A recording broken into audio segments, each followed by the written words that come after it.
Kalingap Edu inaasikaso na ang paghahanap ng magiging apartment ni VNC para saan naman kaya ito mga kaibigan. Pero VNC payag ba sa kagustuhan ni Edo para sa kanya at sino nga ba ang dapat na masunod si Kalingap Edu ba o ang mga sponsor o ang pamilya ni VNC? At Kalingap Edu matagal na pala itong pinaplano at yan ay atin ang malalaman mamaya mga kaibigan pero bago yan.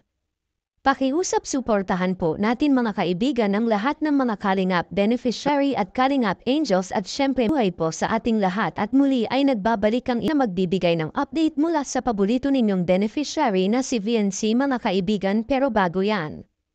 Pakiusap mangyari po sanang tapusin po muna natin ang video na ito bago po tayo magbigay ng sarili nating komento kaugnay po dito mga kaibigan. At syempre wag rin po natin kalimutan na mag-like, mag-share at mag-subscribe bilang suporta na rin sa ating munting YouTube channel. Pero syempre wag rin po natin kalimutan suportahan ang magamang matubang na si Kuya Val at Kalingap Rob lalo na sa kanilang mga charity works. Salamat po. At Kalingap Edu inaasikaso na pala ito para kay VNC pero bago yon pag-usapan po muna natin ito mga kaibigan. Samantala ay nakikipag-ugnayan na nga mga kaibigan itong si VNC sa mga sponsors at maging sa mga magulang ni VNC para sa plano niya kay VNC ngayong darating na pasukan. Bagamat wala pang final decision si VNC sa kurso na kukuhanin niya ay sobrang abala naman si Edu sa paghahanap ng apartment na matutuluyan ni VNC. Ang gusto po kasing mangyari ni Kalingap Edo ay kumuha si VNC ng kanya magiging apartment malapit mismo sa school na papasukan nito dahil ang gusto nga ni Edo ay hindi na mag-uwian si VNC mga kaibigan. Isa pa may mga pagkakataon din na hindi masusundo ni Edo si VNC sa kanilang bahay dahil may trabaho si Edo sa Kalingap at the same time may inaasikaso rin siya bilang isang charity blogger.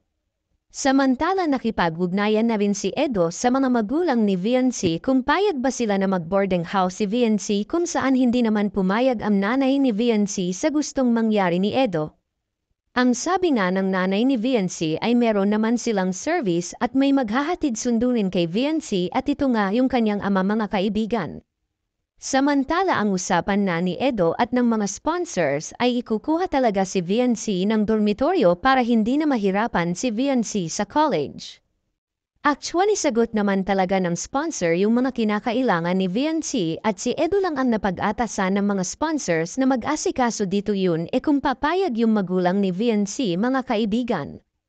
Samantala marami naman ang nagsasabi na kung ikukuha si VNC ng dormitoryo ay bakit hindi na lang daw isama si VNC sa dormitoryo ng kapwa niya Kalingap Angels para makasama niya rin sila Carla which is magandang ideya rin yun sa totoo lang. Samantala Kalingap Rob hindi rin sang-ayon na magmotor si VNC sa pagpasok sa eskwela dahil delikado talaga ito sa kanya. Well, ano nga ba ang makakabuti kay VNC at saan na ba siya magiging komportable? Ito ba ay yung magdodorm na lang siya para mas makatipid o mag-uwian na lang kagaya sa kagustuhan ng kanyang magulang? Ano ang masasabi mo dito? Samantala iyan lang po muna ang ating latest update patungkol sa inyong paboritong beneficiary na si VNC. Salamat po sa panunood ninyo. Ingat po kayo at God bless mga kaibigan. At yun na guys ang nangyari sa EDC guys no. Hanggang dito na lang ang ating reaction video ngayong araw na to guys no. At kung bago ka pa lamang sa aking YouTube channel, please like and subscribe na rin po at pakipindot na rin po ang notification bell button para updated po sa mga ilalabas nating mga reaction video mga Kalingap no. At suportaan po natin ang buong Kalingap na si Kuya Balsads Matubang, Ate Ana Vlogs, Kalingap Rob, at buong Kalingap team at mga Kalingap Reactor guys no. Hanggang dito na lang ang ating reaction video. Maraming salamat sa panonood. Stay tuned lagi at maraming salamat. I love you all. Mwah mwah. Chup chum. Bye bye.